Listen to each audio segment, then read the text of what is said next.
Hey man, we're checking in, man, right now. This is your guy, DJ, who, more professionally known as Mr. Darian Gibson today. I got on my suit and tie, I got on my shirt and tie. And, I'm in here with, first of all, it's my grandfather, but, my granddad, he's a legendary DJ. He goes by the name of CANDYMAN, and we gonna talk some music history, and I'm gonna get his story on film like I always wanted to do. That was basically always one of my dreams, to sit down with my granddad and get all the stories that I already know, just so I could have them, for the rest of my life. But, without no further ado, here he go, Mr. Arthur Gibson, my grandfather. What's up, granddad? What's up? All right. More so known, professionally, formerly known as CANDYMAN, the actual DJ. So here we are. We finally did it, granddad. Appreciate you. Yeah, man. Okay, so where would you like to start? Wherever you want me to. Okay. I have a history. You have a very great history. Okay, so, seeing that a lot of people know me as DJ Who, and, they know that I've been a DJ for a minute, but they don't really know my background and how deep DJing it goes through my veins, literally. And so with you being, one of my inspirations for DJing, I would like to let's just go way back, and then we can come back up to the DJing stuff. Where did it all start? Like, what was your first musical inspiration? Well, I got started in the music as a DJ in 1969. It started in Kowloon, Hong Kong. Oh, wow. I was in the military, and I was on R&R, what you call rest and recuperation, and I had a chance to visit a club called the Blow Up Discotheque on Davison Street in Kowloon, Hong Kong. Okay.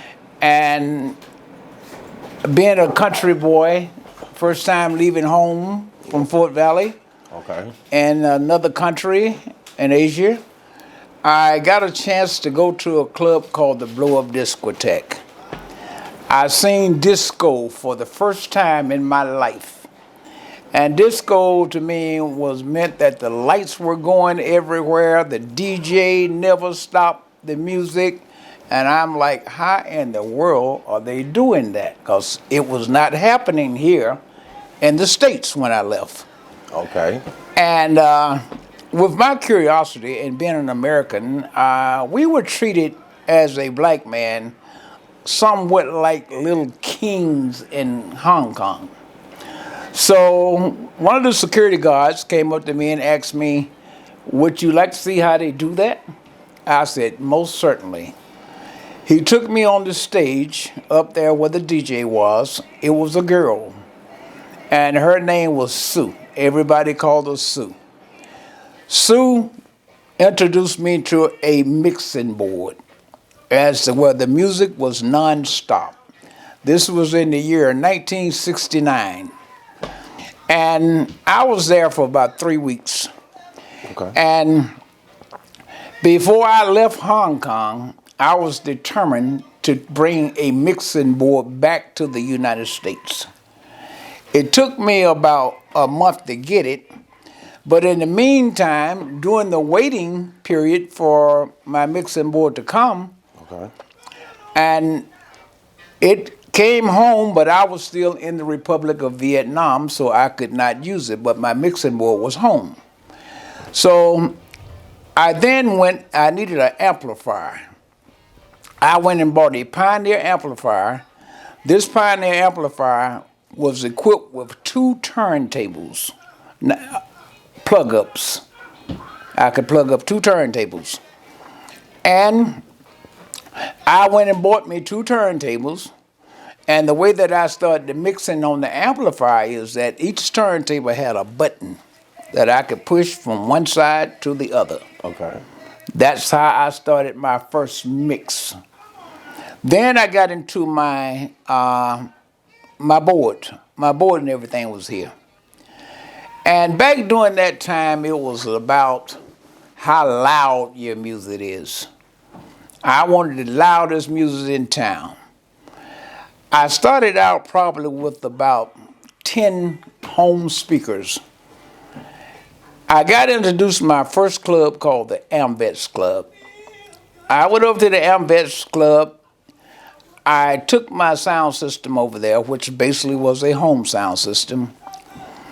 And people heard that, hey man, this is a guy over there at the Amvets Club. He can play records and the music never stops. And that was like a brand new thing. Like, that was brand new. you never heard that? Okay, keep going. No one had never heard it here in the States. Okay. Not even Atlanta, Georgia. They weren't doing it. We had a station here from which still exists, WIBB, Macon, Georgia. They weren't even ready for mixing. Wow. The big guy at WIBB was Hemp Swing, Satellite Popper. If you're old enough, you know who I'm talking about. And it was an experience. People were coming from everywhere just to hear me mix records. But during that time, there was only about 3 albums out. It was Van McCoy, Bootsy Collins, Tear the Roof Off the Sucker. Okay. I'm sure y'all remember that. Okay. All I needed was 2 records. The people, they danced off of those 2 records all night long. All night. And So hold on. Okay.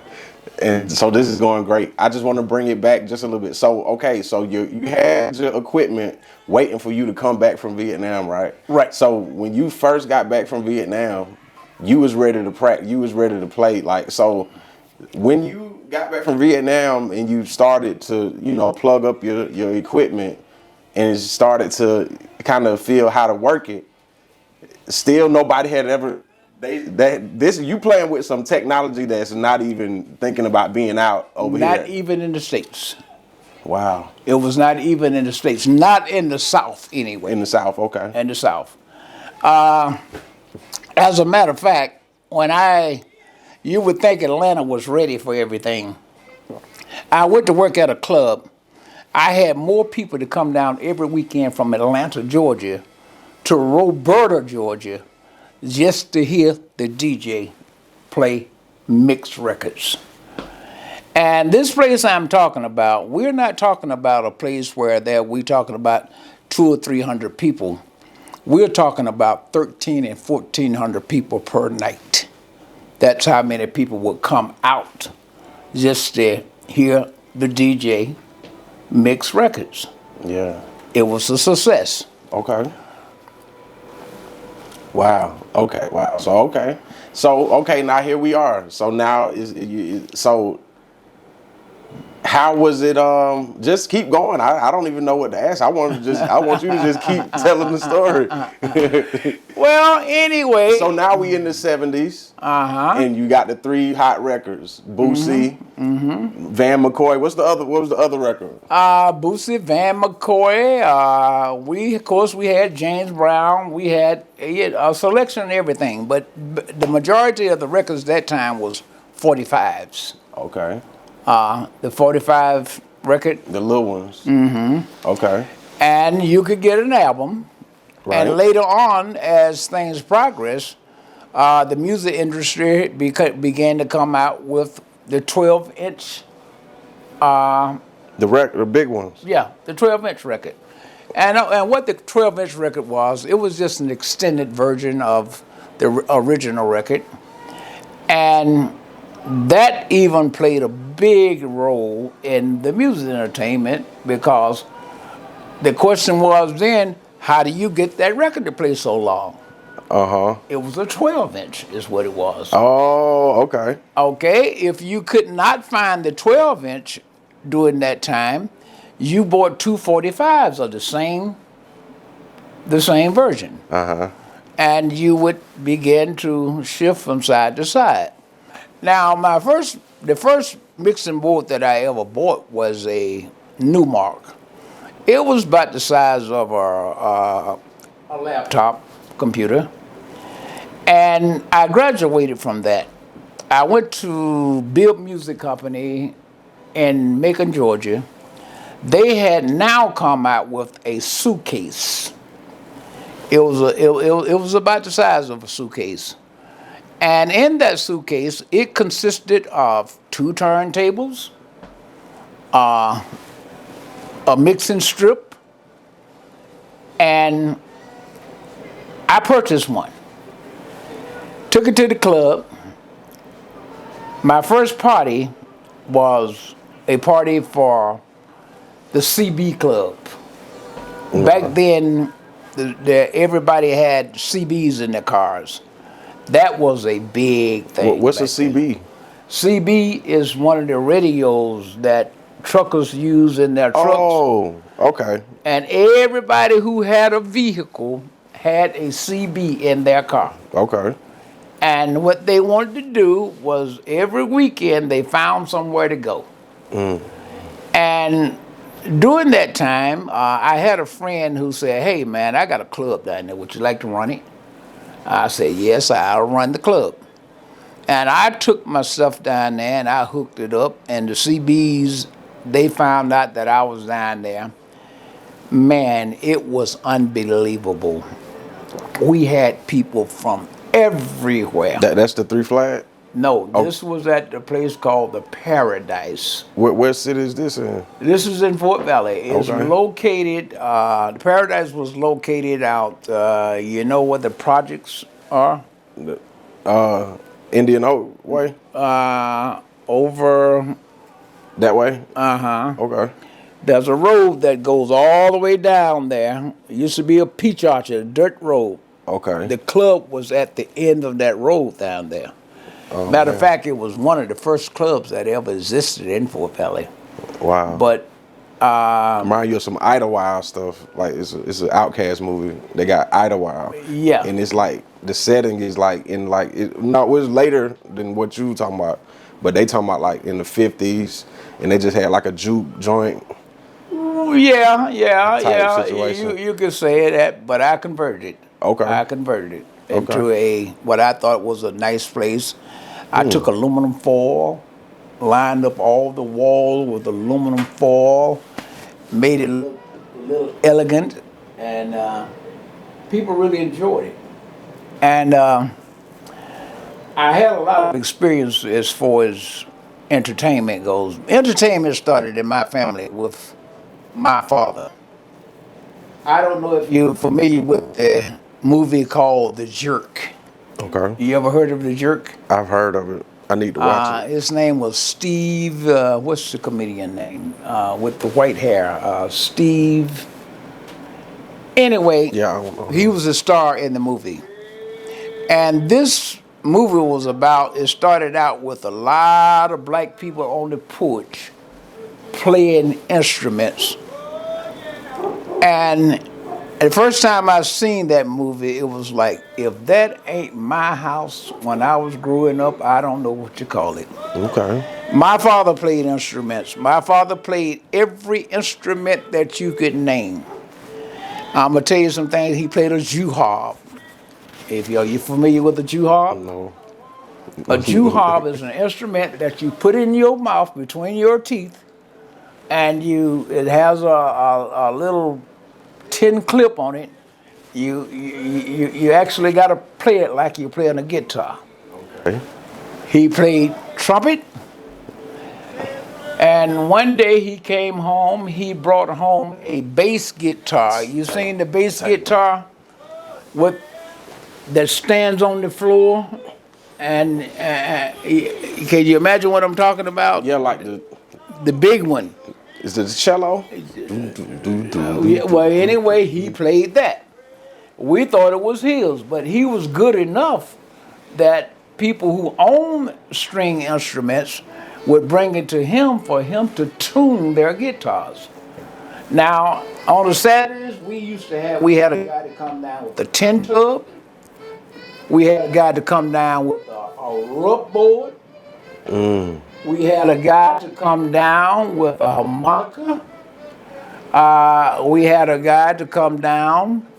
Of course, my daddy, he played guitar. And he had a first cousin Gus Gibson, he played guitar also. Okay.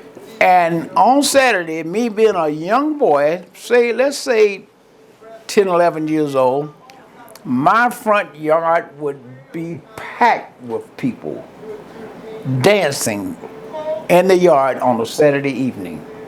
So you can imagine I had a lot of fun with music and growing up around music.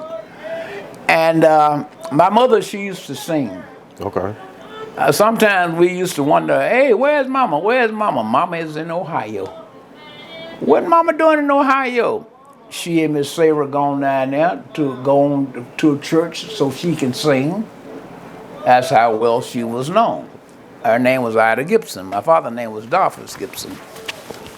Those Anyway, my great grandparents, y'all. From which is your great grandparents. Anyway, that was the beginning of me being introduced to music. Now,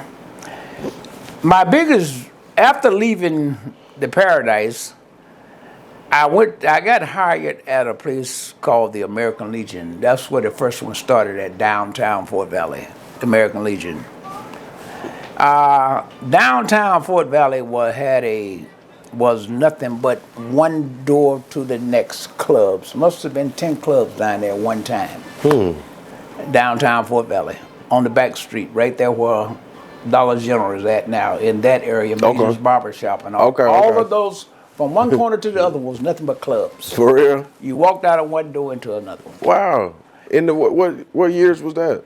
This was during the 1970. Okay. And I went down, took my system down. Everybody else was doing good. The clubs were. I took my system down, hooked it up for the American Legion, took over. Had the crowd. No questions about it. Now, American Legion has gotten too big downtown for this events to take place. They decided that they wanted to do something else. They went out and purchased a club which was white owned during that time. It was called Lake Henry. Was the name of the club. It's located 4 miles outside of Fort Valley, between Roberta and Fort Valley. It was a very nice place. You know, we like, whoa, we got this out here? I'm like, okay. I went in. Deborah McGee was having her birthday party, her 18th birthday party. Her family, who was one of the owners, her daddy was one of the owners, she talked to him into letting me come out and play for that party. I never like to go out anywhere half-stepping. I went and bought a CS800 amplifier. This is just for this party. I bought a CS800 amplifier. I bought 2 PVSPs, if you're familiar with those. What's the SP? That was the name. That's the series of the speakers. Okay. With the big bottom and the big horn on top. Okay. That's a PVSP. Man, I hooked that thing up. We talking about some young people. You could not even see the floor. That's how many people were out there partying. Mind you, I was one of the first black salesmen that Coca-Cola ever hired, because that was during the time of affirmative action. And I had been with Coca-Cola. As a matter of fact, I retired from Coca-Cola also. I had been with Coca-Cola some 20-something years. And then I began to believe in myself. Hey, you working for somebody, get good at what you do. I quit the job, Coca-Cola. The club made a deal with me that, look, you won't lose now a dime as far as money goes. We will pay you just to become a permanent DJ here at our club. They named the club Three Flags. It was one of the most popular clubs within, man, whole state of Georgia used to come there. Wow. Three Flags. And So they turned the Legion to Three Flags? It was a Legion at first? well, what it moved. is, Okay. when they left Downtown. that's where they moved the charter to. Okay. They moved the charter to the new club. Okay. But they gave the club a name, and the name of it was Three Flags. And I got a chance to become a real superstar Wow. out there. Because because it's funny because you led up to it. I'm glad how you led up to it because I always thought Three Flags was one of the. I thought it was like the first place you had to get your repetition off. No. I started early, and Wow. I first started for myself. Then I started for working for somebody else. Oh, wow. And the experience that I had out at Three Flags, we were listening to James Brown just a while ago. Right. I had a chance to work with James Brown. Tell us about that, please.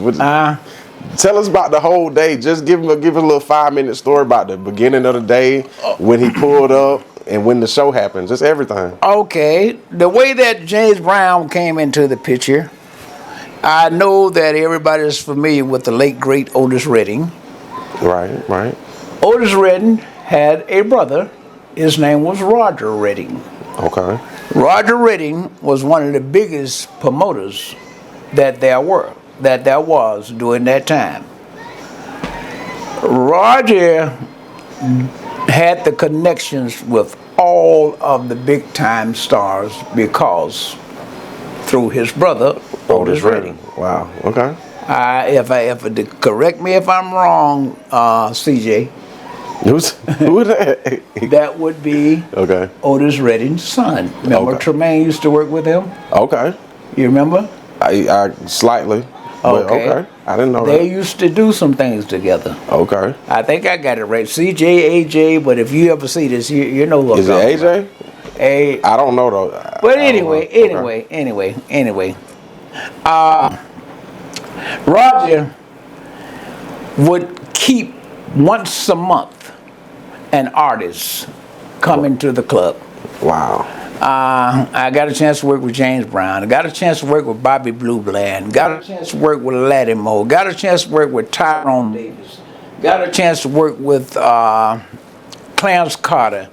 Work with Candace Statham. I work with so many different artists out there. And when I say I work with them, when they done their intermission, I was the DJ between their breaks. What? Okay. I mean, we would go from people sitting down, listening and looking at the artist and do his thing, as when I turned on the sound system, you couldn't even get on the dance floor.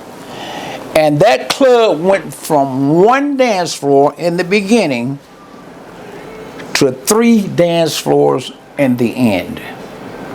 Wow. They figured out that this one dance floor is not going to handle everything that takes place out of this club. Okay. They brought in some carpenters. They built this second dance floor.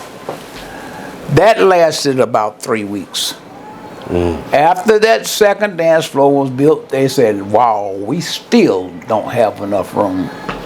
So we had 3 levels of floors. What? That people actually filled up dancing. And as they grew, I grew. Every section opened up, I bought another set of speakers for that section. What? When the last section opened up, I bought another set of speakers for that one. But all of this stuff was my personal equipment. That's what they mean by invest in yourself too. Right. I would not allow them to invest into my equipment. Because you couldn't take it with you? No. If you needed to? No. Okay. Because I wasn't going to be playing about my pay. You're not going to say, well, we got some of this. No. You don't own nothing here. When I get ready to walk out that door, Yeah. I can go. And I worked with that because I felt like I was a hot commodity. If you don't want me, brothers begging for me. Yeah. But it worked out. The club was open for 11 years, and for 11 years I was the house DJ. So just take us back to the James Brown story though. So they got there. You chopped it up with James Brown before the show. Oh well, James Brown. Well, we had graduated when James Brown came out. The first time he came out, they got a bulldozer, and they brought out there. This bulldozer cut like a football stadium. Okay. Out there. Oh. And they built a stage right in the middle of it. I think that stadium would hold something like about maybe 600 people. Okay. That could come out there and just sit around. Okay. But when we had James Brown out there, we invited the United States Air Force out there, Roberts Air Force Base. They came out. We told them, bring your tents with you, because you're going to be here the whole weekend. You know, like, man, that ain't going to, what are y'all doing? Mm-hmm. Believe it or not, they couldn't even find nowhere to put tents up at. That's how many was out there. That's how the Air Force spent their weekend of fun out there. Wow. They moved me out of the club to come out where James Brown was on the stage out there. And as a matter of fact, I got a chance to bring him on one time. Oh yeah? Oh yes. Oh yes. Oh, you brought James Brown on. Brought him on. My granddaddy brought James Brown on. You know, like, hey, give us like every artist that came out. Hey, tell the DJ to bring us on. Tell the DJ to bring us on, you know. And his man who they would have, I'm like, hey man, I don't know what to say about your artist. Just say TK Records, you know. I guess you heard of that. Somewhat, yeah. Yeah. One of his record companies he was on? That was a record company. Okay. It said TK Company, you know his name and everything. Okay. And bring his hottest record out. All right, give me a drink of liquor. I can do it. Okay. Drink of liquor, I can do it. Man. So I would do it. And I made it work. And it was just a great experience to have had that experience, to do that. Now can you? I didn't mean to interrupt you. Just give me. Can you give me like a year? A year? A year. What year All is of that? this took. I started out there probably in 1972, up until when the Brown Derby first opened. Which is what? 80. I was there for 11 years. Okay. Okay. At one club. Wow. I was in the DJ business for 33 years. Okay. And I only worked at 3 clubs. I wasn't worried about where my money was going to come from. Okay. I didn't have to go out searching for no clubs to work in. They hired me permanent when I got there. The only reason that I would leave is that you'd have done something to make me leave. Okay? But then I only did it mostly at 2 clubs. That was 3 Flags and the Brown Derby Lounge. Okay. And that's why I am so appreciative for the people of Fort Valley. I must say, the people of Fort Valley, when I was going out on my own to become a DJ, one thing that the people of Fort Valley done, they took $5, $10, $15 of their weekly salary and supported me every weekend with their hard-earned money. I was their fun time. They made it possible for me to support my family, for me to pay my mortgage.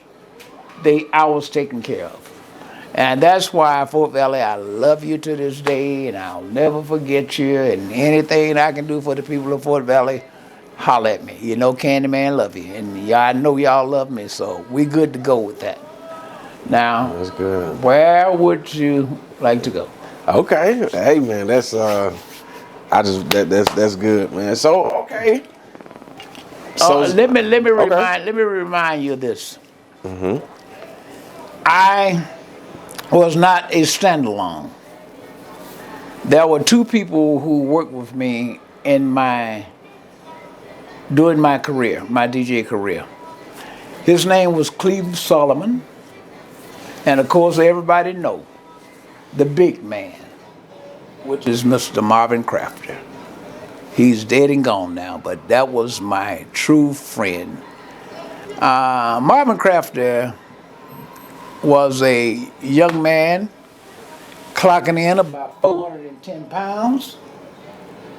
And when he danced, it was just like looking at an ocean. I am serious. But he could dance. You've seen the videos. Yeah, I did. I'm gonna try to put some of them clips in. You need to put a clip in there. Yeah. Okay. He was my everything. I got sick once. The show went on. I'm in the hospital. Mr. Marvin Crafter took it on. And this is how your uncle came into the business. Okay.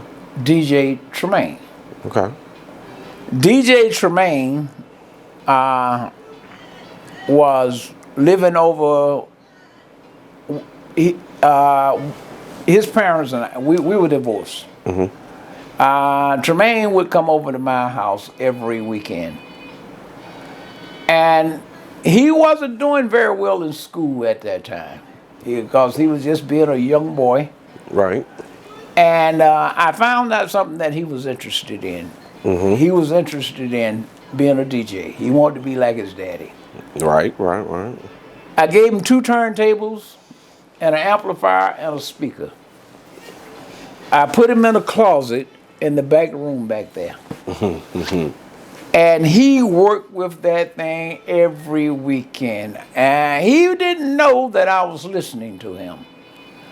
I would go in there with him every now and then. I think I might have told you the same thing during some of your experience. You don't bring no dead air into my party. And what I mean by dead air, this music never stops. So don't be up there looking for nothing while my crowd is leaving. Okay? Get the dead air out. That's one thing that I express.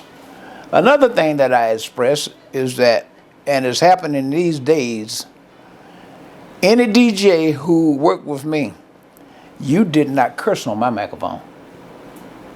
I did not play that. No cursing, period. Because these are people out there who has wives, who should be respected, and shouldn't be called bitches while on the dance floor. That's why I did not allow it, period. Because I want these people coming back. This is my life. So I'm going to give you the best that I can give you. And everything worked out as far as that goes. And, you know, Tremaine is doing his own thing now, just like you yourself. And I must say that I'm proud of you guys, you know, for what you're doing. And I'm proud to know that you all got something from your granddaddy and your daddy, you know. And I'll say to you all, keep up the good work. Don't ever just reach for the moon because the stars are the limit. Make it go and work as long as you can while you are able to do so. You all guys have taken this thing to a whole nother level than what I was. My salary, the most I ever made was $400. And that's working from Thursday through Sunday. But $400 was a salary back in those days. Now you guys are getting $800, $900, $1,500 per gig. But you need it now if you're gonna survive, you know. But that's something that has been an experience for me, and it didn't just stop there. It didn't stop there. Right, right. It still goes on right now. Yes, sir. I got a chance to work with Tremaine this summer. We done some Southern Soul. I saw that. If you ever seen the videos, if not, look it up. Yep. You still going? We went over to Albany, Georgia this summer and doing 23, and we left with pride. Everything was dead. Tremaine introduced me, and we woke it up. Okay. We woke it up. I think I got a name in Albany. I really do. I really do. You do. If you've never been on a trail ride, go on one. Visit that event. Young man, I'm sure if you were to take this to a trail ride, you could do some things. Have you ever been to one? A trail ride is, I didn't know we had so many. Black cowboys. We got some real black cowboys out there. What? Oh, yes. And talking about in South Georgia? All over the country. Okay. Because this is what this event was about. It took place down in Fitzgerald, Georgia. Right after the hurricane had come through down in the South Georgia area. Okay. Man, I looked at Tremaine and Tremaine looked at me. He said, "Daddy, man, I ain't never done nothing like this before." I said, "I hadn't either." But we gonna do it. Okay. We had a young man to come up there. He was a black cowboy. We ain't got no cowboy music. This young man came up there to ask us, "You got an iPad?" Yeah, we got an iPad. He's up there typing. I mean, he put some music in there. You see them running around here talking about let's line dance and whatever. Right. Y'all don't know nothing about it till you go to a trail ride. I'm serious. You don't know nothing about no line dancing till you go to a trail ride. They came out with a record. I think that record was called "The Hoppin' Chicken." I said, "Man, what the hell is the hopping chicken?" Man, let me tell you something. Let me tell you something. Have you ever seen about 1,500 people on the floor got the same step? And when they say jump, and when they jump up in the air and they come down, they're starting like horses. I'm like, wow, look at here, man. Look at here. This is something to see. That Southern Soul is growing. It's growing. Southern Soul is it. Yeah, it's it. And I remember I wouldn't ever leave the club that I was working for, but sometimes you have to get out and do favors for people. Right. I was asked to play for a party for a group out of Unadilla, Georgia, myself and Mr. Crafty. And it was held out at Camp John Hope. You're familiar with that, right? Right. When we left Camp John Hope, when we left that building, Yeah. that night, the man who's the maintenance man came in and said, "What in the hell did y'all do?" And we're like, "What?" There was water on the floor, an inch thick. Yeah. That was from the sweat. For real? And the people were partying Yeah. out there. Okay. This man had to get a squeegee to get the water out the building. That's how hard they were partying out there. That's lit. I mean, I'm talking about, I never liked the space on my dance floor. Oh, not right. Never right. liked the space on my dance floor. And back there during that time, people knew how to party. Now, I don't understand it for the life of me. Man, they done messed it up. Boys on one side, girls on the other. Now we trying to figure out who wrote it. Huh? Yeah, that's and that kind of brings me to one of my questions. Go ahead.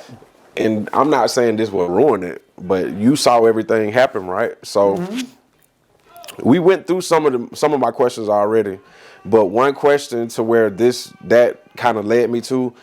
So, bam, you got the 70s, right? And then, as they're saying, we just celebrated the 50 year anniversary of hip hop. So basically, they're saying that hip hop was born in 1973.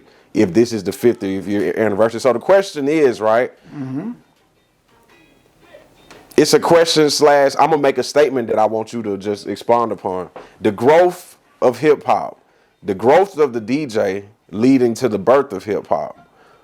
Hip hop, the late 70s, the early 80s. The birth of hip hop in the early days of it. Because as they say, the people that's in hip hop now, they all say it started with a DJ. And then it got to the MCs, but it all started with the DJ. So tell us about how you saw it grow into something else. Well, if you really, really want to know the beginning of hip hop in the South down here, it was started by Curtis Blow.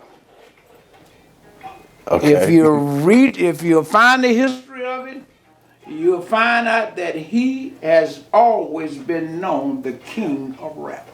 Okay. Right. Curtis Blow. One of the things that they were doing then, we had something to dance off for Christmas. Oh, yeah, the Christmas. You remember that? Right. The Christmas rapping song. Christmas rapping song. That was the beginning of rap.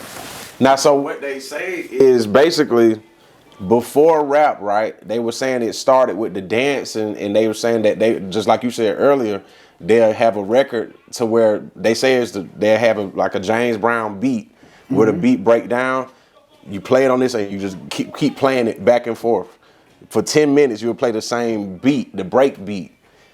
You get me? So that came out with the 10-inch record. Yeah, that's what you was. So basically, that's what they're saying is that's the beginning of hip hop. As far as no. Okay. You wouldn't say the beginning of hip hop. Okay.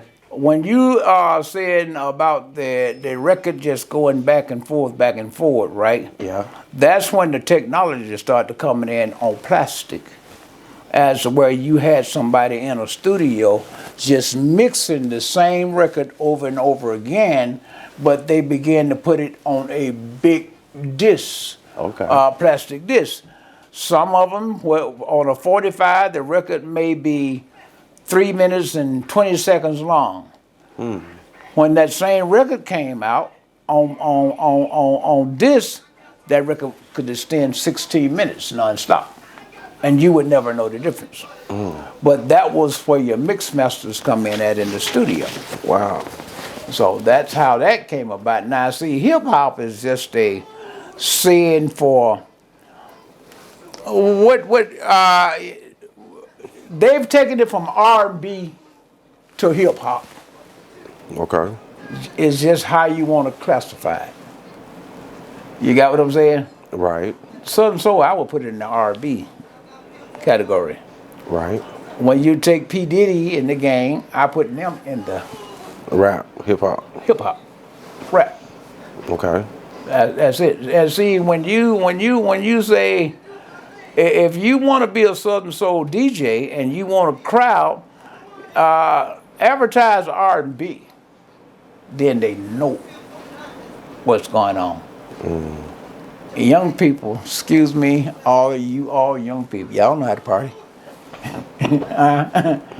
I mean, you're there, but you know, like I say, the ladies on one side, the men on the other. Yeah. Won't even dance with the ladies. It's weird. I be in the DJ booth, so I can't comment on Say that. what now? I say I be in the DJ booth, so I can't comment. You know what I'm talking about. Yeah, I know exactly what you're talking about. So, you know, but that's when you got something, the thing about music, if music doesn't have any, to me, I like lyrics. Right. I like to hear an artist say, talk about how good this lady look than to say, bitch, you got my money. Yeah. Makes a difference. No, that's real. Makes a big difference. And that's why I am following the R&B, B, Wave. the Southern Soul thing. Yeah. That's good. Because you don't hear that. What you hear from them, if you say you want to leave, go ahead on and leave. One monkey don't stop no show. Hey, ain't no argument. Yeah. Ain't no argument. What else would you like to know? Okay. All right. So the 80s and when the music just I talk because that's my favorite era of music. Is like the whole Planet Rock. Okay. You know, that whole era. So just take us through the 80s, and then we're going to come to the 90s with the Sugar Hill and stuff. But just bring us out of the 70s into the 80s. So ain't no more 40, you don't use 45 in the 80s, do you? One more group I forgot about, the Sugar Hill Gang. Okay. That when they were there with Curtis Blow and all of them. Okay. That was the good. Cool. Good. They was the beginning of rap, beginning of hip hop. Okay. During that time. But so you ain't use no 45 in the 80s, did you? No. It had all moved to big vinyls. They went out in the mid 70s. Okay. 45s did. Okay. Matter of fact, you should have a. I got some. I believe But you do. we'll talk about that. We'll talk about the records in a minute. Okay, so tell us, take us on a little quick journey, just going through the 80s, like the Planet Rock era and all the dancing and just, is that video, where is that video at? That famous video that we have on the internet right now with the red background and CANDYMAN. Is that no, I'm saying, where is that Three Flags or is that the Derby? No, that was the Derby. That's the Derby. That was the Derby. That was the Derby. But anyway, you can get those clips. Right. Now, what you take me back? Just take us through the 80s. Like, how was the clubs? See, that's what I'm saying to you. Okay. After the 45s were out, right? Yeah. We could get a 45 for like 95 cents. Okay. But the albums was costing like $9 and something back during those days. Okay. So that's why the albums were there. But you didn't want to go out there spending, you didn't need but one record off of the album. Okay. So why spend all of that money on an album for that one record? And you can pay 90-something cents for it. Okay. All right, that's high. But then after that 45 went out and the album went out, that's when they started putting the extended version. The singles. Singles. Okay. But now that one would cost you about $3. But it was good. You didn't have to worry about it. It was worth $3. Okay. Because what happens when you're the first one to bring it out, everybody gonna like, ooh, ain't he mixing? Nah, I ain't doing nothing. You just letting it play. Letting it play. Because they never heard it that long before. That's where you. So the music, it started to get longer. The extended version started to be able to. Yes. What? Yes. Okay. And they would take you into different. They'd be breaking it down on some of them longer versions to where different parts of the beat. Yeah. They got the dance version. Yes. Okay. Yes. So that's what started to pop in the 80s. Wow. And then if you ever got one of those records, right? Bought that extended version, on the back of every one of those acapella version, on the back of all of them. If you pay the difference, pay attention to it. Yes, sir. But anyway, like I say, things are changing. Even now, vinyl went out, but vinyl is coming back. If you got some vinyl, hold on to it. Oh, yeah? Vinyl is coming back. Speaking of, I knew it always would. Remember, because I always wanted to keep them records. A closet full of records. Let me tell you what. I bet you between you and your uncle, y'all go up the store and make money. He got more, but that's where they need to be because he got the space for them. Okay. I'm starting to look collection though. I got a couple James Brown records. Hold on to them. Okay. Hold on to them. They're gonna be worth some money. Period. Yes, And sir. don't worry about it because it's stretched, because they got technology now that can take all of that out. So don't worry about the condition of it. Man, I've lost. I used to have a good collection that I got from here. Because when I used to come to my granddad's house, just when growing up, I used to run straight to the closet, straight to the record closet, and I spend hours Going through them. going through them on the floor. You used to peeking. You used to see what I was doing sometimes. Yeah. You was wondering. Well, I wasn't wondering because they were in my way. Okay. I was finished. Okay. And I knew you guys could use them, so take them. Bro, I had this Michael Jackson. I picked out every Michael Jackson. You were a Michael Jackson freak.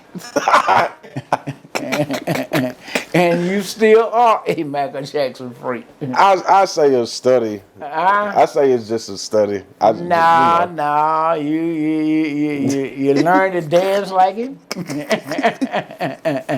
Well, you did. Woo. You learned to dance like him. You got some of his moves. I don't know what you can do now. You didn't got be a big boy now. Yeah, I'm big, man. But speaking of, because I used to always ask you, oh, did you meet this person? Did you meet that person? And I think I know this was a long time ago. And I was like, did you meet Michael Jackson? You was like, no. Nah. But you said, but that Billie Jean, you say that record, you say they, tell us about that. You say that was the longest playing record you ever played? Billie Jean. Uh-huh. No. You know Billie Jean stayed on the charts longer than any record had ever been on the chart. For real? That was Billie Jean. And you saw that as a DJ too? Oh, it was To where you had to. it was on the charts, in the billboards, and that's where you begin to get in albums. During the time I was working out at Three Flags, there was a group out of Macon. His name is Tony Bones. The name of the group was Bone Homes and Friends. They were an awesome band. I mean, an awesome band. Tony was the leader. His wife, Gloria, she was the lead singer. And Michael Jackson had come out with an album, Thriller. Okay. Gloria called me back there and said, why are you just playing that same record off of that album? Play this, play that, play this, play that. Hell, before it was over, I just put the album on and let it go. That's how good that album was of Michael Jackson. And that's why I'm like, okay, so search your album. You probably got albums and you hear some music on those things that you never like, wow, I didn't know I had this. And this is something new to the disco world, the party world. Wow. Okay. So, you're in that business. Yes, sir. What can you remember? Any other albums like that? Oh man, there's a lot of them out there. It is a lot of them like yeah, that. I'm a Hamilton Bohannon guy. I don't know who that is. Hamilton Bohannon? Bohannon. I gotta look them up. Oh yeah, I'm a Hamilton Bohannon guy. And what it is, the name of it, Everybody Get on Your Feet. Mm-hmm. And it's awesome. Look it up. So how did, this is like a rhetorical question. How did you end up keeping all them records that I used to see was just from over time? When they came out, that's when you got them and you kept them. I kept them. Because that was a lot of records. What it was, music was coming out, right? Mm-hmm. And I carried a suitcase. When the suitcase get full, something got to come out. So you just bring them home. And then you could always be to a point as where, man, you still got that record. When 3 or 4 people ask for that record, you go back home. You got to bring it. I was just thinking that because I can just imagine you saying, "Oh, that old record, that's at the house." Yeah. When you get that request, you don't let your club patrons come out asking you the same thing all over again.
Cause you was born in the 50s. Yeah, you was a kid. I'm still jitterbug. Right, you was a kid. So that's what I'm saying. The 50s through the 60s, that beginning of rock and roll. Because so by the time 1970 hit, you was 20. So take us through your teenage years with the Motown and like the Chuck Berry and stuff. Elvis, like, did that have an impression on you? Okay, yes, better question. I tell you. Okay. What, I'm gonna tell you. Yes, sir. She was in the news not long ago. Her name was Brenda Lee. Okay. Little short white girl about that big. Okay. She made her first hit record when she was 13 years old. And that record just went, she got a Grammy off of it about 2 months ago. Okay. She was doing my ear when I was coming up that age. Okay. The Beatles. During my teenage years are coming up, let's say 10 through, let's say 7 through 11. Okay. We didn't have any choices of what we listened to. We had to listen to what was being played on the radio because we had no black music in this area. Now, I'll bet you, all of Georgia can tell you, just mention the name, WLAC, Nashville, Tennessee. You ever heard of that? That was a radio station that was stationed in Nashville, Tennessee. It went all the way down to Florida. That was they played black music.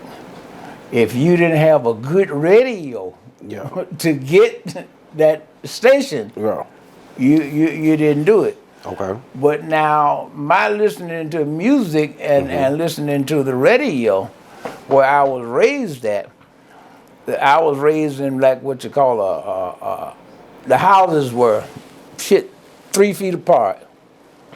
And our neighbor, right, he had a radio. He used to turn it real loud. Okay. And it was right by my window. Okay. So I could listen to the radio all night long. Oh, Because we didn't have one. Okay. So, that's how I got a chance to experience about all the music that's out the there. music when you was growing up. That's Yeah, good. I heard one. But now, down south here, Brenda Lee, the Beatles, the Beach Boys. That's what you had to. You had to hear it. You had to hear that. You had to hear it.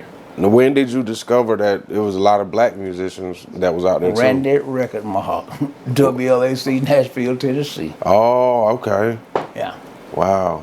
Yeah. Now I used to get a chance to hear the what you call it, the over in Alabama, down in the what's that? It's the music they got over in Alabama. Like just the country western? No. Rock and roll? No, the black. Okay, the black stuff. What is it? You said not the juke joints or stuff. Yeah, that kind of stuff. Okay. Yeah, my dad used to play John Henry was a little baby. The blues? The blues? Down home blues type stuff? Well, that was kind of music that they played, right? Yeah. And they would go to fish fries all over town. Okay. And what they did at the fish fries, right? Everybody used to have one. Okay. That's when the lady get over there, she started cooking fish and she sell sandwiches all night. Had a little liquor on the side you could buy. Outside club is what it was. Okay. And I used to go to all of them with my daddy. Oh yeah? Yeah. He used to had a guitar? He used to be there to play? Nah. Okay. I went with a purpose. Okay. I could dance. Oh. I had so many quarters thrown at me, it was ridiculous. I could dance. My oldest brother used to get me every Friday. Okay. And take me around to the store called Mr. Tommy Davis around there. Yeah. Man, I live out there with a pocket full of money. Dancing. Okay. That's how I came up you know, Okay. with the music scene. With the music Pretty scene. good. That's good. Okay. Man, very interesting. I just watched Cadillac Records this morning. That's what kind of made me want to think about that. Okay. Yeah. Okay. So now we went through the 80s, went through the 70s, went through the 60s. Let's jump up to the 90s. And Out of business. You out of business? Out of business. But okay. What about the club? The Sugar Hill. I quit. Okay. I think it was. I quit in '85. What was it? For real? Yeah. But you came back. Tremaine's been there 25 years now, right? Okay. Okay. I quit 25 years ago. Count back. Okay. When I say quit. You know, that's it. But you decided to get into the club business a little bit? I did the club business because my brother owned that place out there, right? Right. And he passed suddenly, and my brother and I, we kept it going. And I'm like, oh man, this is nice, you know, but I'm so glad when it closed. Because it was getting crazy. I'm just telling the truth. I feel you. Yeah, I feel I you. was ready to come home I see. without anybody else's problem. Yes, sir. Yes, sir. Yes, sir. Yes, sir. Yeah, put my time in, I'm finished with it now. Right. There's nothing wrong with that. So, which fast forward us to today, and like I said, the beginning of my DJ career kind of started here, looking through records and stuff, and then just like the parties the family gatherings that we used to have, and just hearing all the different music, that kind of opened me up to being a DJ. We just talk about me for just 1 minute. I don't want to stay on me, but when did you realize that I might be a DJ one day? Man, let me tell you something. Let me tell you something. Everybody can't play for me. Okay. When I want to get on Yeah. the microphone, Okay. I got two guys that I know of can play for me. Okay. That's you and Tremaine. Okay. Thank Because you. y'all know what I do. Okay. You feel what I'm saying? So, you're in the mix, big time. Okay. Thank you. Big time. Appreciate that. And you're good at what you do. Yes, sir. If I can keep you just focused on one level. Yeah. Okay. Hey, brother, we had the old folk party. Don't throw that in there. Don't throw it in. Okay. Don't throw that in there. Don't throw it in there. Okay. Now I know then. You know what I'm I saying? used to think it was cool just to throw one No. in there. Like I told you, this ain't your party. Okay. I always remember, this ain't your party. You're right. These people paying you to do something, not what you want to do. Okay. So, you keep a job like that. Yes, sir. Yes, sir. All right, let's go. Okay. Like I said, so you basically already answered these questions, so I'm just finna be kind of just doubling back. And I don't know if y'all missed it, but my grandfather right here, CANDYMAN, he was one of the first people to bring 2 turntables to the South. Or like, so was that to the South, or was that like to the people that was around, like who you knew, or was it other people who wanted to do that? Atlanta didn't have it, the radio station didn't have it, it wasn't happening. I just said it like that. Because you have no reason to leave Atlanta to come to Roberta to a club. Yeah. Something must be happening down there. Yeah, that's what it was. That's the way I felt about it. Yeah, no, that's real, and I'm proud of that though. So that's why I want to highlight that. Now you also had a chance to. You said you had a chance to DJ at Dick Gregory's banquet. Yes, it was not. He was a speaker there. Okay. It was at a Black Rose Ball. My cousin Johnny, Johnny, up there, he was over the entertainment. Okay. And he hired us to come up. And Dick Gregory was the speaker.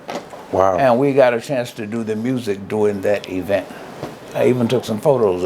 Yeah, you did. Think you've seen it. I did see it. I want to see if I can find it now so I can put it in this clip. You know where it is? No, I think you got it. I don't have it. Not the physical copy. Huh? I don't have the physical version. Well, I have to look that up. I Okay. have to look that one up. Yeah, I got Wow. a chance to deal with him. Okay. Now, how many? This is just like a random question. How many DJs do you think were using 2 turntables during that time? How many do I think was? How many? Probably, yeah, like. Well, after I came out with it, of course, everybody else went to getting hip, right? Okay. But the party had already got started. You got what I'm saying? Yeah. The party had already got started. Wow. So, I really didn't. I had to keep up with what I was doing. You know what I'm saying? Stay on top of it. Okay. They came out with them. You know, everybody who goes out. You know, you got a lot of DJs. You got a lot of them. And I respect each and every one of them. But, you know, if you don't know how to put yourself into it and put yourself into what you're doing, you got to feel who you're working for. Right. Huh? No, that's real. Don't ever go into anybody's party giving your best. Let the people come in and sit down and have a drink and do whatever they gonna do. Find you something that you don't want nobody to dance off, but it's good enough to listen to. You feel me? Build them up. Don't just throw it all at them at the same time. Don't throw it at them at them one time, because some people come out to talk. You feel me? That's why you always get to your venue early enough to do that. Right, right. Because if you get in there at the last minute, you're already late. The only thing you can do is go to work. You feel me? And then when people going to come to a venue, and the venue don't really start to bringing in business to about 10 o'clock, Right. be there at least by 8 with music on and working. And working. And what happens there is that clubs are based on cars, believe it or not. Okay. Huh? How's that? Own one and look at the one and watch them ride all night long. They're going to come to your venue. Ain't nobody here. Oh, okay. You got what I'm saying? Uh-huh. They're going to turn around The more cars they see. and go somewhere else. Okay. They're going to ride every club around just to see Okay. where the cars are. Cars means that they're People. people. You feel me? Yes, sir. So what you do, that's why you are there early, to get that early crowd. That's your car starter. You got what I'm saying? That starts your cars. Now when that individual out circling around the first time, you know what he gonna say? If you got 15 cars out there, you know what he say? What you say? Why they gonna be here tonight? Okay. They're already here. They're here early. They're here early. It's a lot. It's working that, and it's that's strategic. yeah, you know. Man. And then what you do, you get somebody come in. I don't play no blues. Marvin Crafter, I had a jazz man. The jazz man, Billy Dukas, he would come in at 6 o'clock. 8 o'clock, the blues man would come in, which was Mr. Marvin Crafter. Okay. I go up there and do a little bit at 10 o'clock. At 11 o'clock, let's go to work. Let's go to work.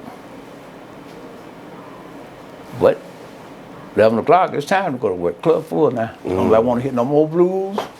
They want some Planet Rock. They want some everything else that's out there. Did you went through the Parliament to the Funkadelic era? Yeah, that was the first ones out. Oh, yeah. yeah. Bootsy Collins. Right, right. Remember I told you that was You one did of my say that. first records. Okay. Tear the roof off the sucker, Teddy.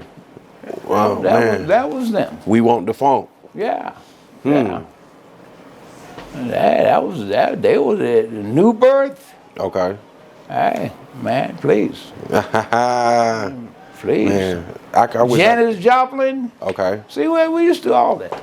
Okay. Because that's what was out there then. Yeah. Man, that's great, man. I don't know where else you want to go with, because we did it. We went everywhere. We went everywhere. So what would you say to the? You can edit this. You ain't been talking to the I know that, right? now. I know, we about good. Oh yeah, and it's almost his time. We only got 15 more minutes left with the. Okay, you sum it up. Yeah, so this has been great. This has been one of my dream come true. This has been one of my goals that I set out to do, and I finally did it. Got an interview with my grandfather, so I'm good.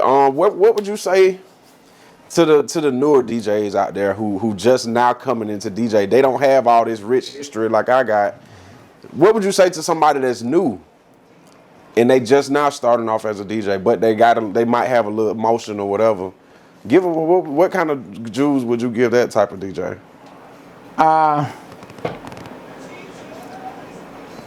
Know what you want to do before you get even started in the game. Before you even get started. Because I have got a chance to see newer DJs come out, and I say, you won't last a week. Okay. You won't last a week.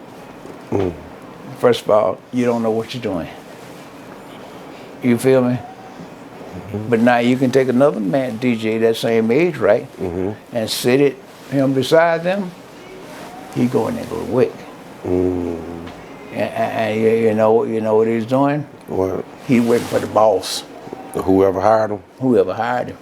If the boss said, this is what I want in my place, and he go in there and he do just what that boss want, now when you get established good, you don't just do it yourself. You know, hey man, I think I can pump it up a little bit. You know, we're getting a different kind of crowd in there. Well, we got a crowd.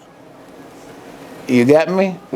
And then when your crowd started to change, and that's when you and the boss get together and say, hey, we need to pump it up a little bit. We got to, you know. Keep it. It takes time for that, though. Okay. It does, doesn't it? It does, doesn't it? Yeah, it takes time for that. This man ain't finna change his place overnight. He ain't gonna do it. And see, that's where maturity come in at. Start early, get your crowd, read your cars, read your people. And I was never off a weekend in 32 years. Never had a weekend off. That's real. That's some real DJing right there. Never had a weekend off. And I invested enough in my system as where I never lost sound. Never lost sound. If the sound was lost, that means that the building was shut down. I wired up that kind of way. I did what you call tri-amping. I had enough amplifiers to do it. When one shut off, another one comes on. So that's why I never lost sound. But I was able to correct it because I knew my shit. Wires most of the time. Just a little wire. But anyway, man, you can end this. Hey man. What you think about the new type of speakers that don't even need a wire? I love it. You do? Oh yes. Okay. Quality. You think that quality sound good? Oh, what did you just ask me? I want you to think about that. Compared to because a lot of people say, what you prefer, digital or analog? And so this stuff right here is considered digital. Which one would you say sound better? Analog is what? With the chords. Oh yeah. Oh shit. Okay. It's old. Okay. Oh. What you hear behind you back there? The digital, huh? It's Bluetooth. You got it. Yeah. You got it. I just took a system out of here. Okay. A Bose, right? Right. So I can go digital. You feel me? I want to hear what I'm doing. Okay. Yes, sir. That's good. I'm trying to think, hey man, because hey, we could go on forever. I know. So what about also? Okay, talk to me just a little bit about speaking on the mic as a DJ. How did you evolve from just playing the records into being able to caption the people through your voice also? Hell, I'm out here partying just like you. Okay. Yeah, you feel me? Okay. I just got the biggest mouth. Okay. That's it. I'm party just like you. That's Hell, good. if I was out there on that dance floor, dancing, you hear the same thing. Okay. I come to party. Wow. I don't mind talking to you. I don't mind sharing with you. Hell, if that tell that lady she pretty. Right. You know what I'm saying? Hey, Right. woo, girl. Yeah, everyone lady in there think you're talking to them. Okay. That's right. But you working. Right. You working. So You know what's wrong? What's wrong with telling the lady she looking good? nothing. Thank you. Ain't that right, man? Now, how did you get the name? What decided? How did you decide on the name CANDYMAN? You know what? I'm gonna answer this and I'm gonna be through. Okay. You probably heard Tremaine talking. Turn it down. Them lights. Okay. You probably heard Tremaine talking about it. I went down there in Albany, and somebody was recording me. They said, "Hey, how did you get the name CANDYMAN?" I said, "Sugar Daddy lasts a long time." They ain't ready for that line. Hey, they ain't ready for that line. No. Okay. If you know what I'm talking about, then you understand what I'm saying. It's a candy, right? It was a piece of candy called a Sugar Daddy. Right. You could pay a nickel for that piece of candy, and that candy would last you 3 days. For real, golly. You know what I'm talking about? It would last 3 days. Okay. So, hey, that's the explanation. That's good. It ain't perverted. You know what I'm saying? No, not at all. Yeah. Not at all. So shit, if I'm gonna be a piece of candy, let me be a long lasting one. That right. Get out. Hey man, on that note,